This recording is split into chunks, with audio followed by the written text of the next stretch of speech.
I always thought betrayal would hit me like a freight train.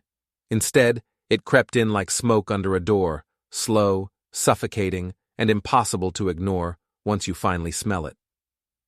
My name is Greg Foster, and I manage 3 restaurants in this godforsaken coastal town of Millbrook, New England. It's the kind of place where everyone knows your business before you do, where gossip travels faster than the morning fog rolling in from the Atlantic. I've lived here my whole life, married my high school sweetheart Alicia, and thought I had it all figured out. I was wrong about everything. The first sign came on a Tuesday night in October. I was closing the main restaurant, counting receipts, and wiping down tables when my phone buzzed. A text from Alicia. "Working late again. Don't wait up." Nothing unusual there. She'd been pulling extra hours at the fitness center she co-owned with her best friend, Susie Martinez. Business was booming, she said. New clients, personal training sessions, group classes. What struck me as odd was the timestamp, 11:47 p.m. The gym closed at 10. I shrugged it off. Maybe they were doing inventory or planning new programs. Alicia had always been ambitious, driven to succeed. It was one of the things I'd fallen in love with back when we were 17, and she was captain of the cheerleading squad while I was just another face in the crowd. But the late nights became a pattern. 3 times that week, then 4 the next. Alicia would slip into bed well past midnight, smelling like expensive perfume I didn't recognize and claiming exhaustion whenever I tried to initiate any intimacy. "I'm just tired, Greg," she'd mumble, rolling away from me. "The business is demanding right now." I wanted to believe her. God, how I wanted to believe her. The second sign came the following week when I stopped by the gym to surprise her with dinner from the restaurant. It was Thursday night, around 9:30, and I'd brought her favorite, grilled salmon with that garlic sauce she always raved about. The gym was dark, empty, locked up tight. Before we deeper into this story, I have one small request. Please subscribe, drop a like, comment, and hit that hype button to boost this channel so more people can discover these incredible Reddit stories. I called her cell. It rang 6 times before going to voicemail. "Hey, it's Alicia. Leave me a message and I'll get back to you soon." Her voice was cheerful, bubbly, completely at odds with the cold dread settling in my stomach. I drove home slowly, the untouched dinner growing cold on the passenger seat. Alicia's car wasn't in the driveway. I sat in my kitchen staring at the salmon and feeling like the biggest fool in Massachusetts. She came home at 1:15 a.m. "Where were you?" I asked, trying to keep my voice level. "The gym," she said without hesitation, not even looking at me as she kicked off her heels. "Susie and I were going over the books. I stopped by around 9:30. The place was locked up." For just a moment, barely a heartbeat, she froze. Then she laughed, that musical laugh that used to make my chest tight with love. Now it just made me feel sick. "We were in the back office, silly. The main lights were off to save money. Didn't you see my car in the rear lot?" I hadn't thought to check the rear lot. The explanation was plausible, reasonable even. But something in her tone, the way she wouldn't meet my eyes, made every instinct I had scream that she was lying. The third sign was the one that changed everything. It was a Friday night, 2 weeks later. I was working late again, this time at our second location across town. The dinner rush had been brutal, and I was helping the kitchen staff clean up when my phone chimed with a notification. A video message from Alicia. I almost didn't watch it. We'd been texting back and forth earlier about weekend plans, nothing important. Probably just a funny clip she'd found online or a video of something cute she'd seen. I tapped play. The video was shaky, clearly shot in a hurry. It took me a few seconds to realize what I was looking at. A bathroom mirror, expensive marble countertops I didn't recognize, and Alicia adjusting her hair. She was wearing a red dress I'd never seen before, low cut and clingy. "Do I look okay?" she asked someone off camera. "I want to look perfect for you." A man's voice answered, deep and rough with an accent I recognized. "You always look perfect, baby. Now come here." The camera tilted as Alicia moved toward the voice, and for just a moment, I caught a glimpse of the man in the mirror's reflection. Dark hair, muscled arms, a face I knew well. Dominic Ruiz, Dom to his friends. He worked as a foreman at the textile factory on the outskirts of town. We'd played softball together in the summer league. I'd had beers with the guy. The video cut off abruptly, but not before I heard Alicia's breathless giggle and Dom's responding growl of approval. I stared at my phone screen, watching my reflection in the black glass. My face looked hollow, ghostly, under the harsh kitchen fluorescence. Around me, the staff continued their cleanup routine, oblivious to the fact that my world had just imploded. The video had been meant for someone else. Had to be. Alicia would never be stupid enough to send something like that to me. She'd probably meant to send it to her sister Jennifer, or maybe Susie. Women shared everything with each other, didn't they? Except the more I thought about it, the more I realized how wrong that theory was. The video was intimate, personal, not something you'd share with a girlfriend or sister. It was meant for a lover. It was meant for Dom. She'd sent it to me by mistake. I closed the restaurant in a daze, my hands moving on autopilot while my mind raced. How long had this been going on? How many nights had she lied to my face? How many times had I been the understanding husband while she was off with another man? I thought about Dom's wife, Maria, sweet, quiet Maria, who worked at the elementary school and made the best tamales in town. Did she know? Was I the only fool in this equation? By the time I got home, it was nearly midnight. Alicia's car was in the driveway, which was unusual. She'd been coming home later and later lately, sometimes not until 2 or 3 in the morning. I found her in the living room, curled up on the couch in her pajamas, watching some reality show about housewives. She looked up when I walked in, and for a moment I saw something flicker across her face. Guilt? Fear? It was gone too quickly for me to be sure. "Hey, honey," she said, muting the TV. "How was work?" "Fine," I managed. "Busy night." "Mine too. Susie and I had 3 private training sessions back to back. I'm exhausted." The lie came so easily, so naturally. I wondered how many others I'd swallowed without question. I pulled out my phone, thumb hovering over the video message. "Alicia, you sent me something earlier." Her face went white. Actually white, like someone had drained all the color from her cheeks. "What do you mean?" I held up the phone. "A video, from a bathroom I don't recognize, featuring you and Dom Ruiz." The silence stretched between us like a chasm. I could hear the hum of the refrigerator in the kitchen, the distant sound of traffic on Route 1, the thundering of my own heartbeat. "Greg, I can explain." "Can you?" I stood up, surprised at how steady my voice was. "Because I'm really curious to hear this explanation. I can't wait to understand how you accidentally sent me a video of yourself preparing to betray me with my former friend." Tears started rolling down her cheeks, but they looked calculated, practiced. How many times had she used those tears to get out of trouble? How many times had I fallen for them? "It's not what you think," she whispered. "It's exactly what I think." I pocketed my phone. "The question is, what are we going to do about it?" She reached for me, but I stepped back. Her hand fell to her side like a wounded bird. "I love you, Greg. This thing with Dom, it doesn't mean anything. It's just what? Just a little fun on the side? Just something to do when you're bored with your boring husband?" "No, it's not like that." But I was already walking toward the door. I needed air, space, time to think. I needed to figure out what came next.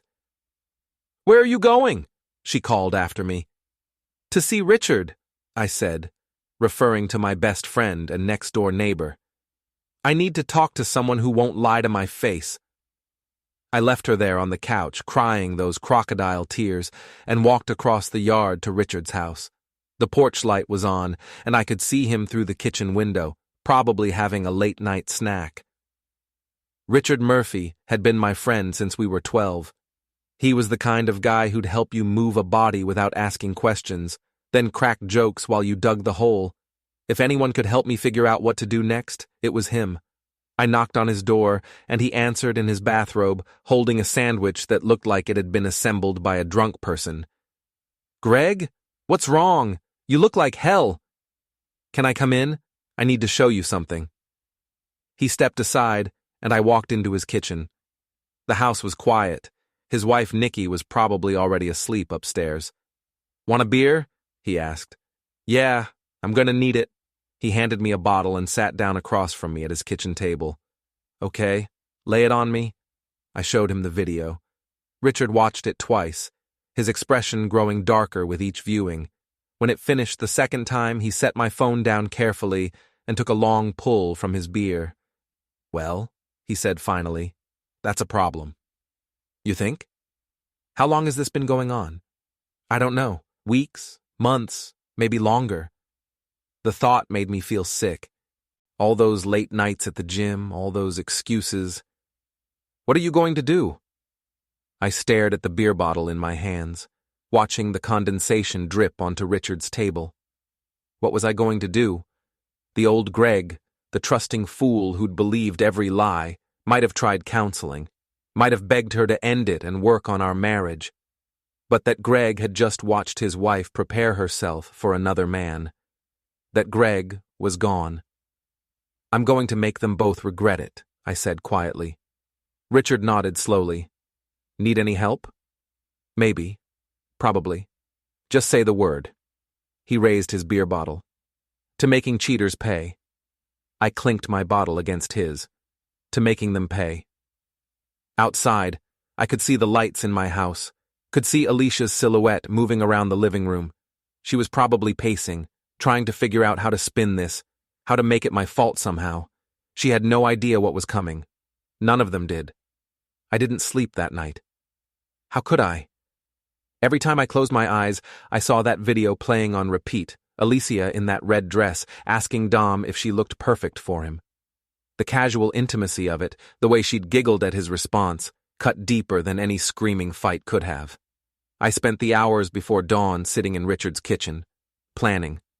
Richard had always been the strategic one between us, the guy who thought 3 moves ahead while I was still figuring out the first one. By the time the sun came up, we had the beginnings of a plan. "The key," Richard said, refilling our coffee cups, "is documentation. You need proof of everything. Not just that video, though that's gold, but patterns, evidence, witnesses." "Witnesses to what?" "Think about it, Greg. If she's been sneaking around with Dom, where are they meeting? His place, a hotel, somewhere else? And how long has this been going on? Because I guarantee you other people know about it." He was right. In a town like Millbrook, secrets had a shelf life of about 15 minutes. If Alicia and Dom had been carrying on for any significant amount of time, someone had seen something. "Mrs. Patterson?" I said suddenly. "The old lady across from the gym?" "She sits on her porch every evening, watches everything that goes on. If they've been meeting there after hours, she'd know." Richard grinned. "Want to pay her a visit?" We walked over to Mrs. Patterson's house around 8 in the morning. She was already on her porch, coffee cup in hand, watching the neighborhood wake up. Eleanor Patterson was 73 years old and had lived in the same house for 45 years. Nothing happened on Maple Street without her knowledge. "Morning, Mrs. Patterson," I called out as we approached. "Greg Foster," she said, her sharp eyes taking in my rumpled clothes and unshaven face. "You look terrible. Marriage troubles?" In anyone else, that would have been an intrusive question. From Mrs. Patterson, it was just Tuesday. "You could say that," I admitted. "Can I ask you something?" "Fire away." "You know my wife Alicia, right? And her gym across the street?" Mrs. Patterson's expression shifted slightly. "I know them both. Have you noticed anything Unusual lately? Cars there after hours, that sort of thing? She was quiet for a long moment, studying my face. Then she sighed. Come sit down, Greg. Both of you. We settled into the wicker chairs on her porch. Mrs. Patterson refilled her coffee cup from a thermos and offered us some. I accepted gratefully. I needed all the caffeine I could get. I've been wondering when you'd come asking, she said finally. Been going on for about 2 months now. My stomach dropped. 2 months. 8 weeks of lies, of coming home to her and believing her excuses. What exactly have you seen? That Ruiz boy's truck parked behind the gym 3-4 nights a week. Sometimes more. They're not subtle about it, Greg. Lights on in the back office. Music playing. Last week, I saw them on the roof deck, sharing a bottle of wine. The gym had a small roof deck that Alicia and Susie used for outdoor yoga classes. The thought of her up there with Dom, probably laughing about how clueless her husband was, made my hands clench into fists. Anyone else know about this? Honey, half the neighborhood knows. We've been waiting for you to figure it out. Mrs. Patterson's voice was gentle but matter-of-fact. That Martinez girl knows too. Susie. She's been covering for them, making excuses. Susie. Alicia's best friend since high school, her business partner, the woman I'd trusted almost as much as I'd trusted my wife. The betrayal felt like layers of an onion, each one making my eyes water more than the last. There's something else, Mrs. Patterson continued. Last Thursday night, I saw them leave together, got into his truck and drove off around 10:30. Didn't come back until almost 2 in the morning. Thursday night. The night Alicia had claimed she was doing inventory with Susie. The night she'd come home smelling like unfamiliar perfume. Mrs. Patterson, Richard said, would you be willing to write this down? What you've seen, the dates and times you remember? She nodded. I keep a journal, have for years. Habit from my teaching days. I can give you exact dates and times for the last month. I felt something shift inside me, a cold clarity settling over the hurt and anger. This wasn't just about catching them anymore. This was about building a case. Thank you, I said. I really appreciate this. Greg, she said as we stood to leave, I'm sorry. I know this isn't easy, but that girl has been making a fool of you, and it needed to stop. We walked back to Richard's house in silence.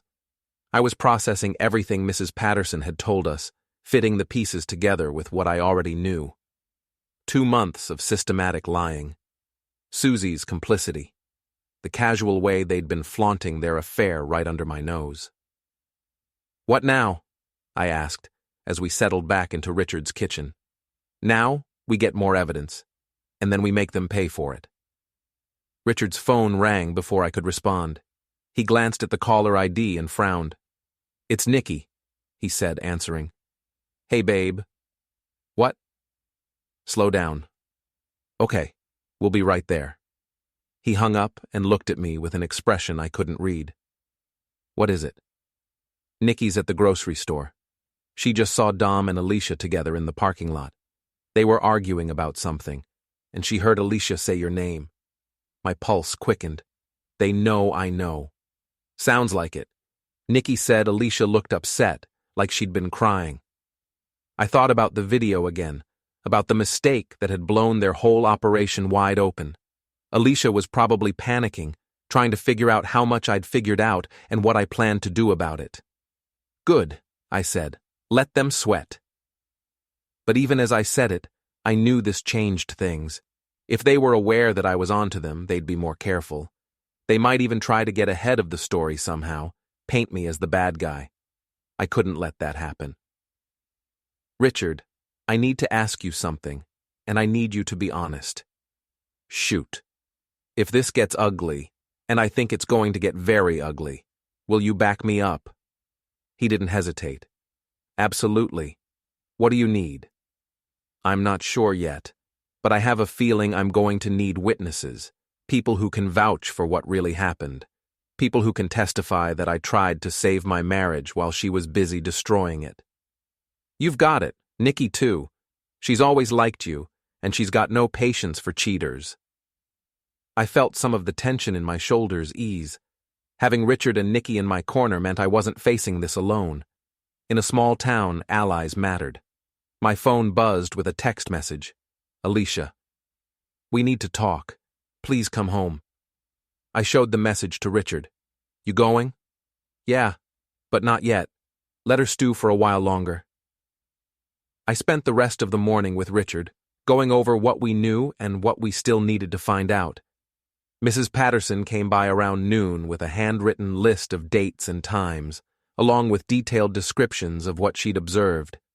It was better than I'd hoped, a meticulous record of my wife's infidelity, documented by the most reliable witness in the neighborhood. Around 2 in the afternoon, I finally went home. Alicia was waiting for me in the kitchen, still in her pajamas. Her eyes were red and swollen, her hair unwashed. She looked like she'd been crying for hours. Greg, she said as soon as I walked in, we need to talk about this. Do we? I pulled out a chair and sat down across from her.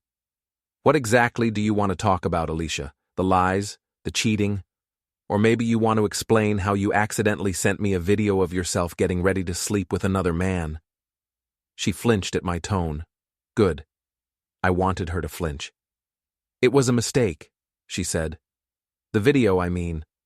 I was trying to send it to Dom. I figured that out. I leaned back in my chair, studying her face. What I can't figure out is how you thought this would end. Did you think I'd never find out? Did you think you could just keep lying to me indefinitely? I never meant for this to happen. But it did happen. For 2 months, according to Mrs. Patterson. 2 months of you lying to my face every single day. Her face went pale. Mrs. Patterson? She's been watching you, Alicia. She's been watching you and Dom meet at the gym after hours. She's got dates, times, everything documented in her little journal. Alicia put her head in her hands. Oh, God. Yeah, oh, God. Half the neighborhood knows, apparently. I'm the last one to figure it out, which makes me feel fantastic about myself. Greg, please. I know I messed up, but we can work through this. We can go to counseling. We can work through this. I stood up, the chair scraping against the kitchen floor. You think this is something we work through? You've been sleeping with another man for 2 months, Alicia. You've been lying to me, sneaking around, making me look like an idiot in front of the entire town. I love you, she said desperately. I know it doesn't seem like it, but I do. This thing with Dom, it's just physical. It doesn't mean anything. It means everything. I walked to the kitchen window and looked out at Richard's house. He was probably watching, ready to come over if I needed him. It means our marriage is over. Don't say that. Please don't say that. I turned back to face her. She was crying again, but this time the tears looked real. Too little. Too late. I'm filing for divorce, I said quietly. I'm going to document everything, the affair, the lies, all of it, and I'm going to make sure everyone in this town knows exactly what kind of person you are. Greg, you're angry. I understand that. But don't do something you'll regret. I laughed, and the sound was harsh even to my own ears. Regret? The only thing I regret is trusting you for as long as I did. I walked toward the door, then stopped and looked back at her. Oh, and Alicia? Tell Susie that Mrs. Patterson saw her helping you cover this up. Tell her that when this all comes out, and it will come out, she's going down with you. I left her there in the kitchen and walked back to Richard's house. I had work to do, plans to make, and a reputation to rebuild. The war was just beginning. The next morning, I woke up on Richard's couch with a crick in my neck and a clarity I hadn't felt in months. For the first time since discovering Alicia's betrayal, I knew exactly what I needed to do. I needed to take back control of the narrative. In a town like Millbrook, reputation was everything. Alicia and Dom had been counting on my silence, on my shame keeping their secret safe. They'd underestimated me. I started with the gym. Alicia and Susie's fitness center was the social hub for half the women in town. Yoga classes, spinning sessions, personal training. It was where gossip flowed as freely as the protein shakes. If I wanted word to spread, that's where I needed to plant the seed. I arrived at 9:30, just as the morning yoga class was ending. Perfect timing. A dozen women in expensive workout gear were filing out, chatting about their weekend plans and their husbands' various shortcomings. I recognized most of them. Wives of guys I knew from the restaurant business, mothers of kids who'd gone to school with me. Small-town connections ran deep. Greg? Linda Morrison looked surprised to see me. Her husband Mike ran the hardware store downtown. What are you doing here? Looking for my wife, I said, loud enough for the other women to hear. She's been spending a lot of time here lately. Late nights, you know. A few of the women exchanged glances. In a place like this, that kind of look was worth 1,000 words. She's not here right now, Linda said carefully. Huh. That's weird. Her car's in the parking lot. More glances. I could practically see the wheels turning in their heads. Susie appeared from the back office, all smiles and nervous energy. Greg! What a surprise! Alicia's not… Actually, I was hoping to talk to you, I interrupted, about the business partnership, about how much time Alicia's been spending here after hours. Susie's smile faltered. I'm not sure what you mean. I think you do. I pulled out my phone and showed her Mrs. Patterson's written statement. 2 months, Susie. 2 months of you covering for her while she was meeting Dom Ruiz in your gym. The remaining women had stopped pretending not to listen. This was better than cable television. Susie's face went white. Greg, I think there's been a misunderstanding. The only misunderstanding was me trusting either of you. I pocketed my phone and looked around at the assembled women. Ladies, I just wanted you to know that if you've been wondering why my wife has been so distracted during your training sessions, it's because she's been having an affair with Dom Ruiz, here, in this gym, after hours. The silence was deafening. Then Linda Morrison whispered, Oh my God. And just like that, the dam broke. The whispers started immediately, women pulling out their phones to text their friends, their sisters, their neighbors. By lunchtime, everyone in Millbrook would know that Greg Foster's wife was cheating on him with Dom Ruiz. I left Susie standing there with her mouth open and drove to my restaurant. The lunch shift was just starting when I arrived. My staff, a mix of college kids and lifers who'd been with me for years, could tell something was different. I was usually pretty laid back, but today I had the focused energy of a man with a mission. Tommy, I called to my assistant manager, can you handle things here for a couple hours? I need to make some stops. Sure thing, boss. Everything okay? It will be. My next stop was the textile factory where Dom worked. I knew his schedule. He usually took lunch at noon, ate in his truck in the parking lot while listening to sports radio. Predictable as clockwork. I found him right where I expected, windows down, sandwich in one hand, phone in the other, probably texting my wife. I parked next to his truck and got out. Dom. He looked up, startled. Guilt flashed across his face before he could hide it behind false bravado. Greg. Hey man, what's up? You tell me. I leaned against his truck. Seems like you've been busy lately. I don't know what you're talking about. Sure you do. My wife, my gym, my marriage.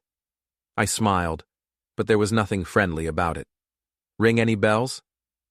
Dom set down his sandwich and straightened up. He was bigger than me, more muscular from years of factory work, but I could see the uncertainty in his eyes. Look, Greg, I don't want any trouble. Too late for that. I pulled out my phone and showed him the video Alicia had accidentally sent me. Nice bathroom, by the way. Is that your place or some hotel? His face went red, then pale. Where did you get that? Your girlfriend sent it to me by mistake. Meant it for you, I'm guessing. I put the phone away. 2 months, Dom. 2 months you've been screwing my wife and lying to my face every time I saw you around town. It's not like that. It's exactly like that. I stepped closer. But here's the thing. I'm not going to beat you up. I'm not going to key your truck or slash your tires. You know what I'm going to do? He shook his head. I'm going to make sure everyone in this town knows exactly what kind of man you are. Starting with your co-workers. I walked toward the factory entrance. Dom scrambled out of his truck to follow me. Greg, wait, let's talk about this. Nothing to talk about. I pushed through the front doors and approached the reception desk. Hi, Sandra. Is Jim Morrison available? Sandra, the receptionist, smiled at me. I think so. Let me check. Jim Morrison was the plant manager and Linda Morrison's husband. He was also the kind of old-school guy who took a dim view of men who cheated on their wives. Greg Foster, Jim said, coming out of his office with his hand extended. Good to see you. What brings you by? I wanted to talk to you about Dom Ruiz. He's one of your foremen, right? Jim's expression grew cautious. Behind me, I could hear Dom trying to explain something to Sandra, but I ignored him. Yes, he is. Is there a problem? He's been having an affair with my wife. For 2 months. I have documentation, witnesses, the whole thing. I kept my voice calm, professional. I thought you should know, in case it affects his work performance or creates any workplace issues. Jim's face darkened. I see. Thank you for bringing this to my attention. Greg! Dom had finally made it past Sandra. You can't do this. I just did. I turned to face him. Jim, Dom's been meeting my wife at her gym after hours, using company time to send personal messages, probably lying about overtime to cover his tracks. You might want to look into that. Jim nodded grimly. We will. I left them there and drove back to the restaurant. I had more stops to make, more people to tell, more seeds to plant. By the end of the day, Dom Ruiz's reputation would be in ruins. But I wasn't done yet. That evening, I went back to Richard's house. Nikki was home from work, and she'd already heard the gossip from her friends. Greg, she said, giving me a hug. I'm so sorry. What can we do to help? Actually, I have an idea about that. I explained my plan. Richard grinned and cracked his knuckles. I like it. When do we start? Tonight. We waited until after 10, then drove to the gym. Sure enough, Dom's truck was parked behind the building, hidden from the street but visible from Mrs. Patterson's porch. The back office lights were on. Showtime, Richard said. We parked across the street and waited. At 10:47, Dom and Alicia came out the back door. They were laughing about something, completely oblivious to the fact that their secret was already spreading through town like wildfire. I took pictures with my phone as Dom kissed my wife goodbye, as she got into her car, as he got into his truck. Clear, undeniable evidence of their affair. Then I followed Alicia home. She was surprised to see Richard's car in the driveway when she pulled in. She was even more surprised to see me waiting on the front porch. Greg? What's going on? Just thought you should know that your secret's out, I said calmly. I told the ladies at the gym this morning. I told Dom's boss this afternoon. I told pretty much everyone who would listen. Her face went white. You didn't. I did. And I have pictures from tonight, just in case anyone doubted the story. Richard got out of his car and walked over to join us. Evening, Alicia. She looked between us, panic rising in her eyes. Greg, you're making a mistake. This is going to hurt both of us. It's going to hurt you, I corrected. I'm the victim here, remember? I'm the faithful husband whose wife was cheating on him. People are going to feel sorry for me. But the business, your business, the one you used as a cover for your affair? Yeah, that's probably going to suffer. I shrugged. Should have thought of that before you started sleeping with Dom. Alicia started crying again, but this time I felt nothing. No sympathy, no urge to comfort her. She'd made her choice. Pack a bag, I said. You can stay with Susie or your mother or whoever will have you. But you're not staying here tonight. This is my house too. Not anymore. My lawyer will be in touch about the divorce proceedings. I stood up and walked toward Richard's car. Oh, and Alicia? Tell Dom that his boss is very interested in reviewing his timesheets for the last 2 months. Apparently, company policy frowns on using work time for personal affairs. I left her standing in the driveway and went back to Richard's house. Tomorrow, I'd start phase 2 of my plan. Tonight, I was going to sleep better than I had in months. 3 weeks later, the war had escalated beyond anything I'd initially planned. What started as a simple case of public shaming had morphed into something much more complex and vicious. Alicia had hired Jennifer Walsh, the most aggressive divorce attorney in the county. Jennifer was known for her scorched-earth tactics and her ability to turn cheating wives into sympathetic victims. Apparently, she was very good at her job. The first salvo came in the form of a temporary restraining order. "Mr. Foster," Jennifer Walsh said across the conference table in my lawyer's office, "my client feels threatened by your recent behavior. The public harassment, the stalking, the attempts to destroy her livelihood, it all adds up to a pattern of emotional abuse." My lawyer, David Chen, raised an eyebrow. "Emotional abuse? Your client was caught having an affair. Mr. Foster simply told people the truth." "The truth as he sees it," Jennifer countered. "But there are always 2 sides to every story." I leaned forward. "What's the other side? That she didn't send me a video of herself getting ready to cheat? That Mrs. Patterson imagined seeing them together? That Dom's truck just happened to be at the gym after hours by coincidence?" Jennifer smiled coldly.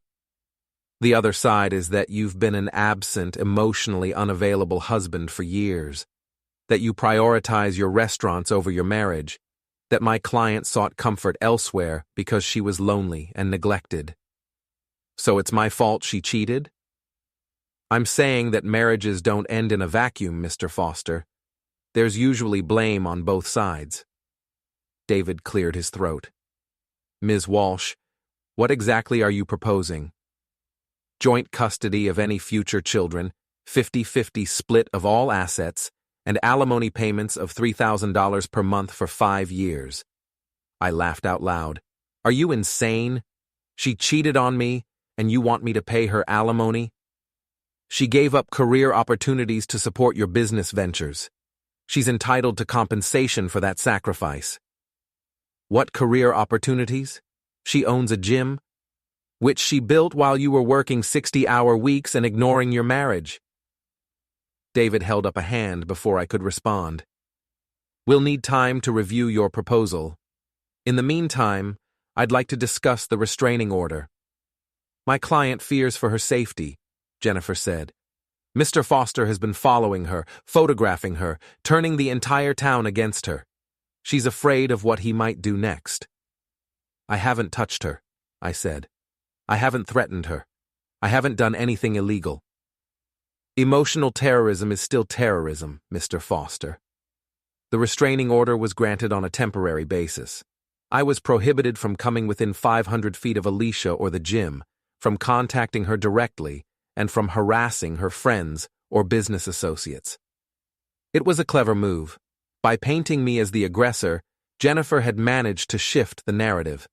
Instead of Alicia being the cheating wife, she was now the victim of an obsessive, controlling husband.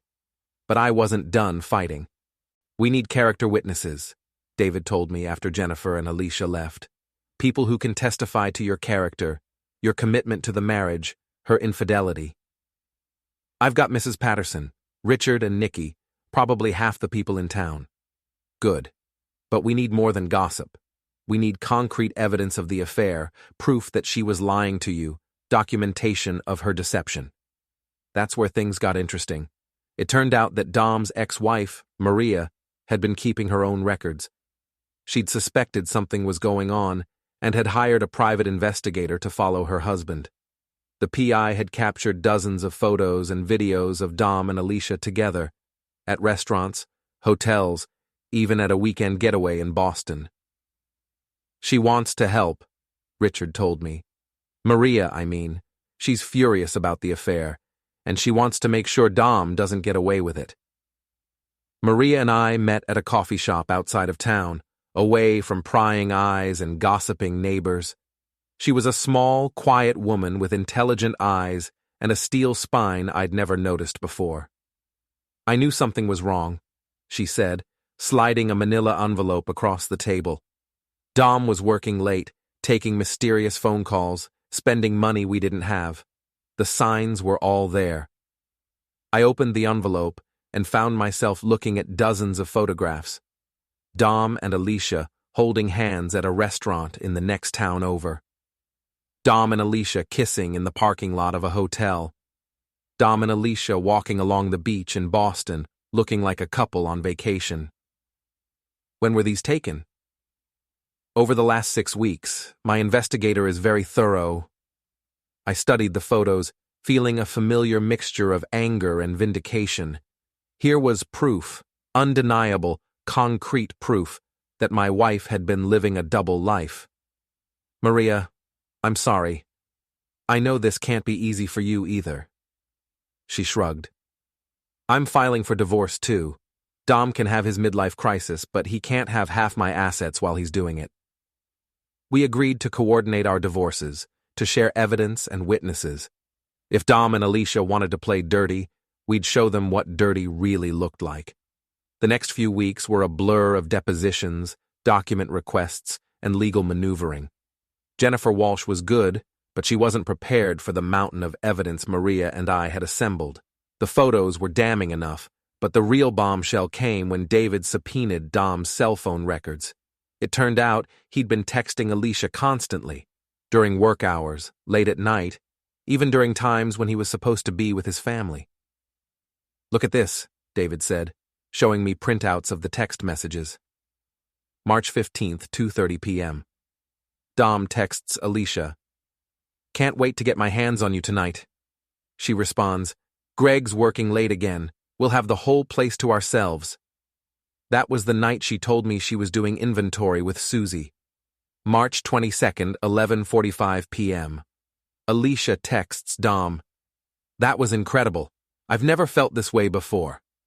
Dom responds, Your husband has no idea what he's missing. Each message was like a knife to the chest, but they were also ammunition. Proof that Alicia had been lying, manipulating, planning her deception down to the smallest detail. The custody battle reached its climax during Alicia's deposition.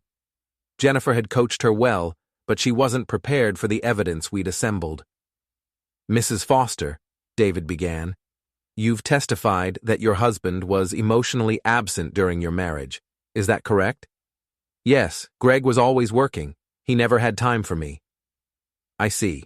And yet, according to your text messages, you told Mr. Ruiz on March 8th, and I quote, Greg wanted to take me to dinner tonight, but I told him I had to work. I'd rather spend the evening with you. Does that sound like a man who was emotionally absent? Alicia's face flushed. That was taken out of context. What context would make that acceptable, Mrs. Foster? I was confused. I was trying to figure out my feelings. By lying to your husband and meeting another man for dinner?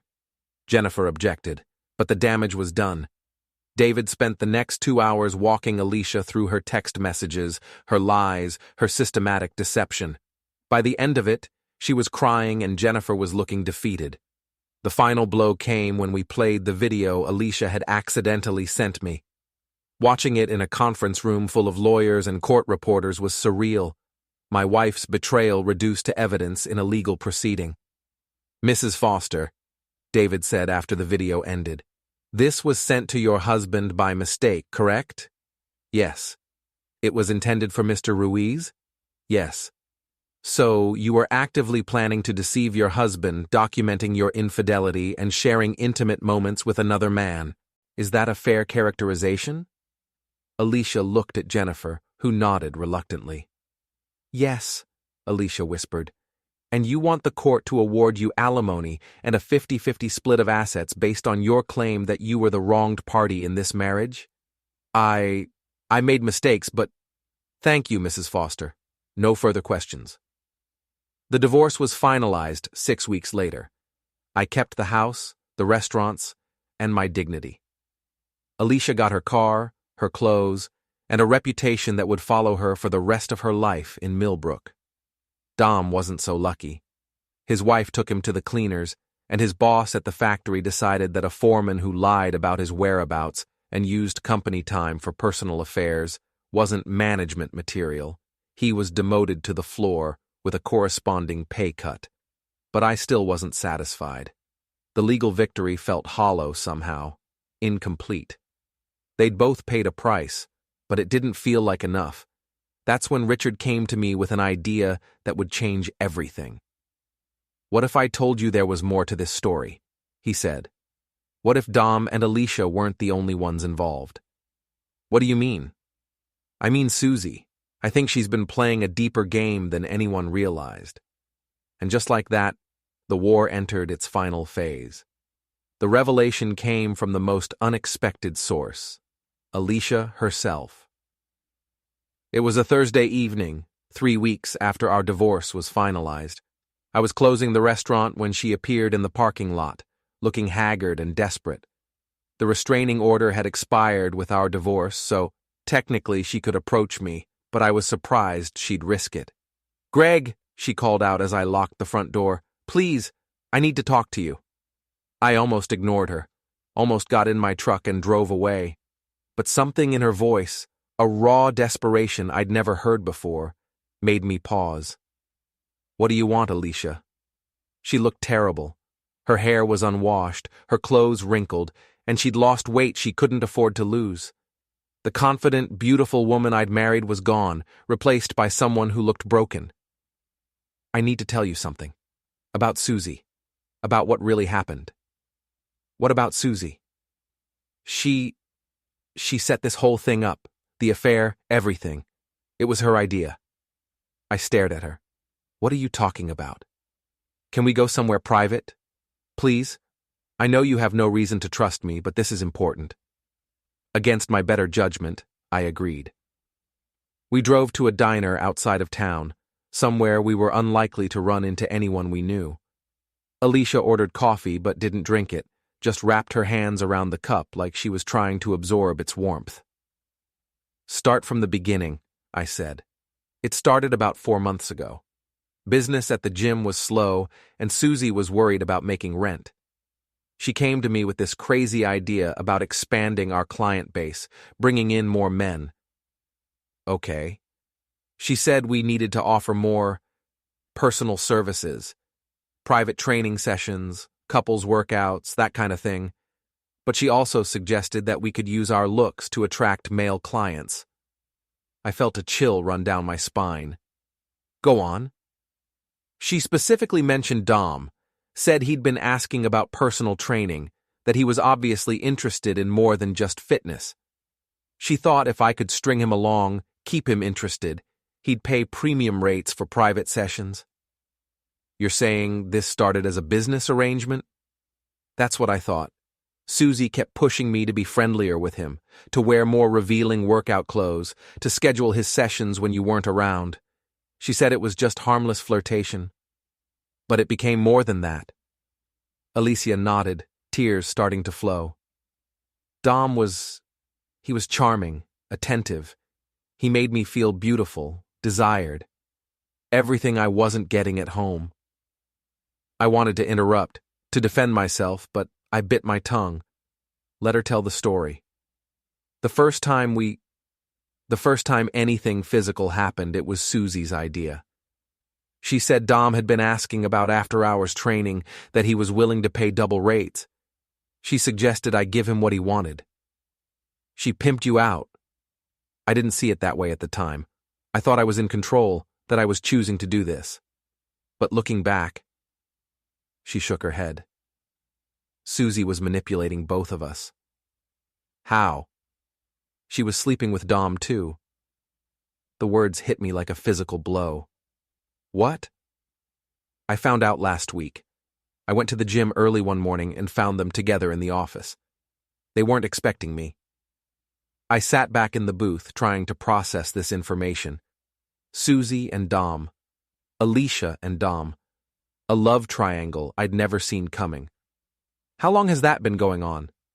I don't know. Maybe the whole time. Maybe longer. Alicia wiped her eyes with a napkin. She played us against each other, Greg. She convinced Dom that I was just a client, that their relationship was the real thing. She convinced me that Dom was falling in love with me, that he was going to leave Maria. And all the while, she was sleeping with both of you. I think so. I think she was using the gym as her personal playground, and we were just entertainment. I thought about Susie Martinez, Alicia's best friend since high school. Sweet, supportive Susie who'd always been so concerned about our marriage, who'd covered for Alicia's lies, who'd seemed genuinely upset when the affair came to light. She knew I'd find out eventually, I said. She had to know the affair would blow up. I think that was part of her plan. She wanted you to find out. She wanted our marriage to end. Why? Because she's been after the gym from the beginning. We're 50-50 partners, but she's always resented that. She wanted full control, and she couldn't get it as long as I was married to you. The pieces started falling into place. She figured if you got divorced, you'd need money. You'd be willing to sell your half of the business. Exactly. And with Dom in the picture, she thought she could manipulate him into helping her buy me out. Use his divorce settlement, his savings, whatever it took. But Dom's divorce didn't go well for him. No, Maria cleaned him out just like I deserved to be cleaned out. So now Susie's stuck with a business partner she can't afford to buy out and a lover who's broke. I sat in silence for several minutes, absorbing everything Alicia had told me. If it was true, and something about her desperation made me believe it was, then Susie Martinez had orchestrated the destruction of 2 marriages for her own financial gain. Why are you telling me this? I asked finally. Because I'm scared of her, because I think she's dangerous, and because... She looked down at her coffee cup. Because I owe you the truth. I know it's too late for us, but you deserved better than what I gave you. What do you want me to do about it? I don't know, but Susie can't get away with this. She destroyed our marriage, Dom's marriage, all for money. She needs to pay for what she's done. I thought about it. Alicia was right. If Susie had been the puppet master behind the affair, she deserved to face consequences. But more than that, I realized I wanted to see her brought down. She'd played me for a fool just as much as Alicia and Dom had. Do you have any proof of this? Some. Text messages between her and Dom that I screenshot before I confronted them. Financial records showing how much money the gym has been losing. Her loan applications trying to buy me out. Send me everything you have. Alicia nodded. What are you going to do? I'm going to finish what you started. The next morning, I called Richard and told him everything Alicia had revealed. His reaction was immediate and profane.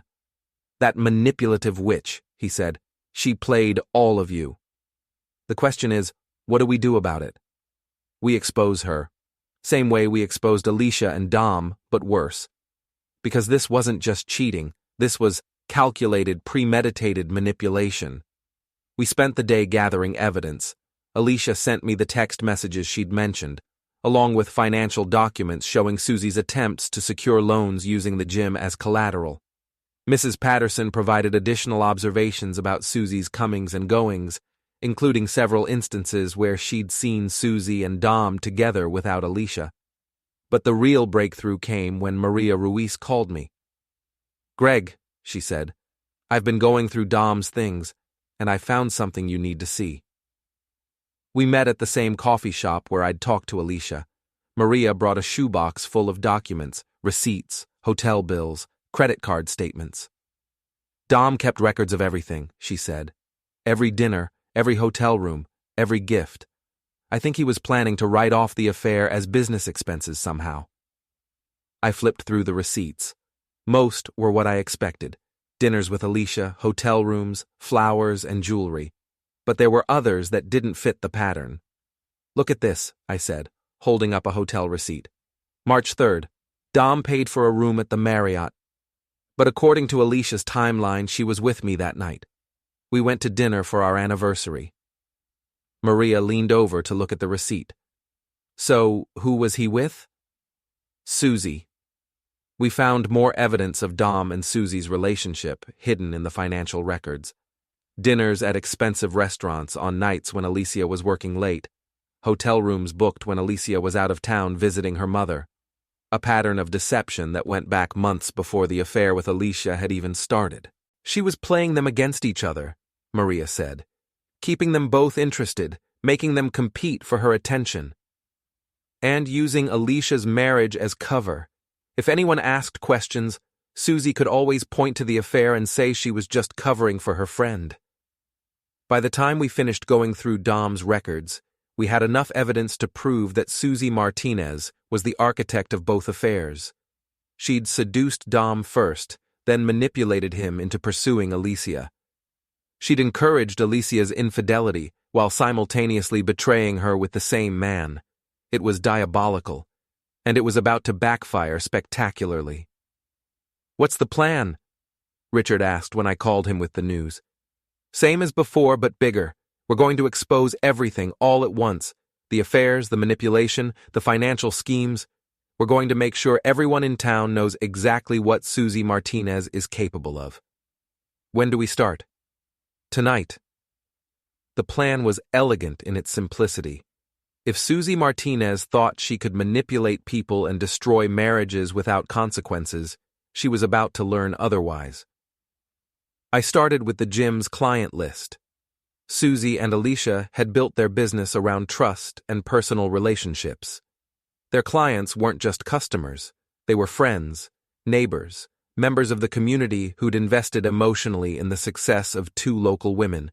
When those clients learned how Susie had been using their gym as a base of operations for her schemes, they'd be furious.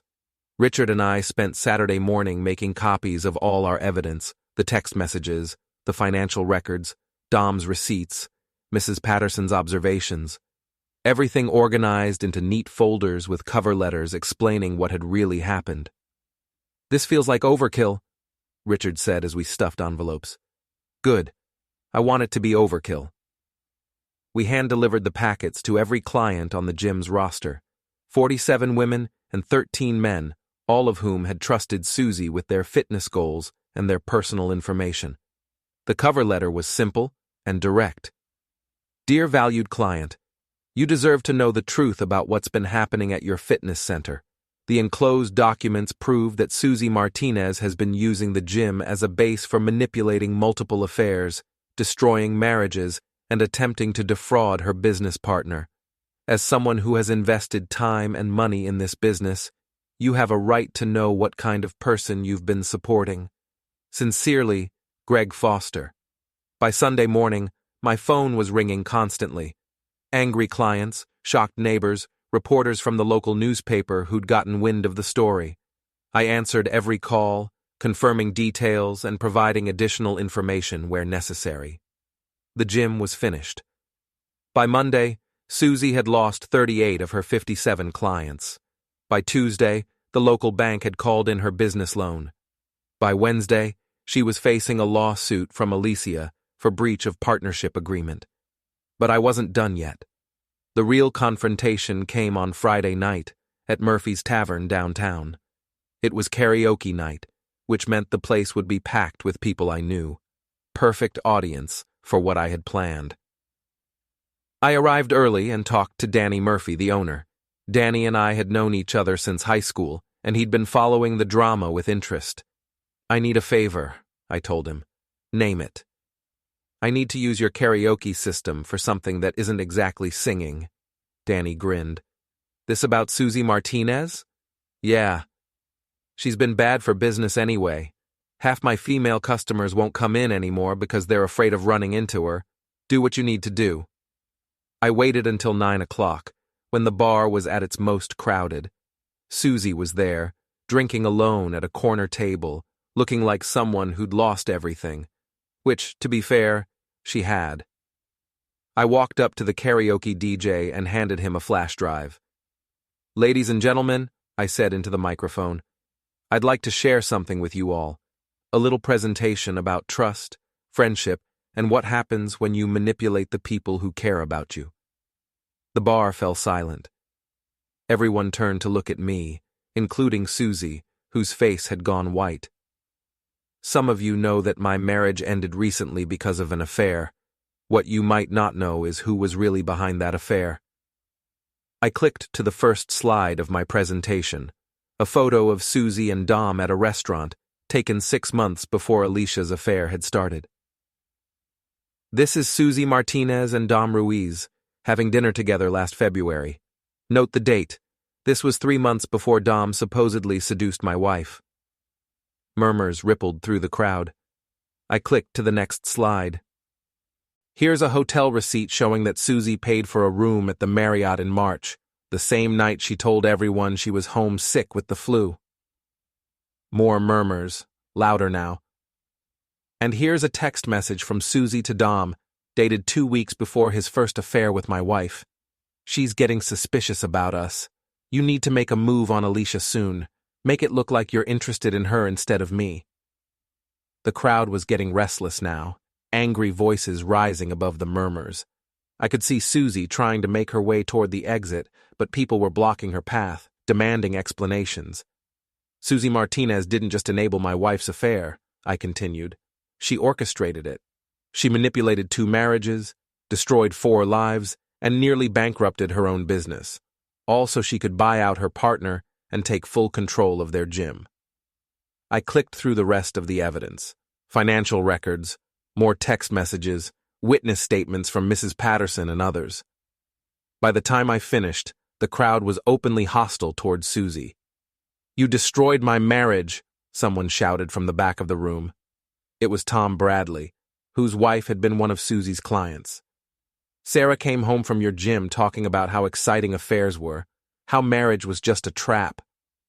"My daughter looked up to you," another voice called out. "She wanted to be a strong, independent woman like you." Susie finally made it to the front of the room, tears streaming down her face. She grabbed the microphone from my hands. "It's not true," she said. "He's lying. He's trying to destroy me because his wife left him." "Then explain the receipts," I said calmly. "Explain the text messages. Explain why you were sleeping with Dom for months before he ever touched my wife." She couldn't.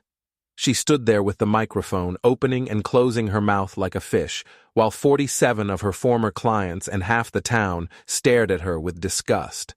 Finally, she threw the microphone down and ran for the exit. The crowd parted to let her through, but not before several people made their feelings known. "Homewrecker! Liar! You should be ashamed of yourself." I watched her go, feeling a satisfaction I hadn't experienced since this whole mess started. Justice, finally. Richard appeared at my elbow with 2 beers. "Feel better?" "Yeah, I do." "Think she'll leave town?" "Probably. Can't imagine she'll want to stick around after this." We were right. By the following Monday, Susie's apartment was completely emptied out, and her gym membership had been transferred to a fitness chain in Boston, as though she'd never even been a part of our lives. She'd vanished so thoroughly that it was as if she had never existed in the first place. There was no trace of her, no lingering presence. All that remained were the shattered remnants of the lives she'd twisted and manipulated for her own gain. Those who had been closest to her, who had trusted her, were left to pick up the pieces, but even they couldn't fully understand the extent of the damage she'd done until it was too late. A few days after Susie's disappearance, Alicia came to see me again. It was clear that she was still grappling with the aftermath of everything, and she wanted to say something to me, to express her gratitude, maybe even her guilt. She sat down in front of me, her expression more sincere than I'd seen it in a long time. "Thank you," she said softly. "Thank you for exposing her, for making sure she didn't get away with what she did." I looked at her, but didn't immediately respond. It was strange to hear her say that, especially after everything that had happened between us. "Don't thank me," I finally replied. "This wasn't about helping you. This was about making sure the truth came to light. so no one else would fall into the same trap she set. This was about righting a wrong, not about helping you personally. Alicia nodded, understanding the point I was making, though she didn't seem to take offense. I know, but still, thank you, she said again, her voice quieter this time, almost as if she was speaking to herself. She stood up to leave, but then paused, looking at me over her shoulder. There was something more she needed to say, something that had been weighing on her. Greg? For what it's worth, I really am sorry. About everything, about all of it, she said, her voice thick with emotion. I didn't respond right away. I just gave a small nod, acknowledging her words. I know you are, but you also know that sorry doesn't fix what's broken, I said, the weight of those words hanging in the air between us. The apology, no matter how genuine, didn't change the past or undo the hurt. Alicia was silent for a moment, as if she were searching for something else to say, but in the end, she simply nodded and left. I watched her go, feeling the finality of it. There was no turning back now, not for either of us. After she left, I stood on my porch for a while, looking out at the neighborhood. Life was slowly returning to normal. Mrs. Patterson was sitting in her usual spot on her porch, watching the world pass by with her steady, familiar gaze. Richard was out in his yard, mowing his lawn, waving when he saw me. The little everyday things that once seemed so insignificant now felt like a reminder of the normalcy that I'd been desperate for during all the chaos. The world was still turning, still following its rhythm, even though mine had been turned upside down. Just as I was about to go back inside, my phone buzzed with a text from Danny Murphy. Drinks are on the house tonight. You've earned them, the message read. I smiled at the offer, but I couldn't bring myself to go out, not tonight, not after everything that had happened. I typed back, thanks, but I think I'll stay home tonight. I've had enough excitement for one lifetime. And for the first time in months, I actually meant it. The weight that had been pressing down on me for so long seemed to lift, even if just for a moment. The chaos, the manipulation, the betrayals, they were all in the past now. The war was over.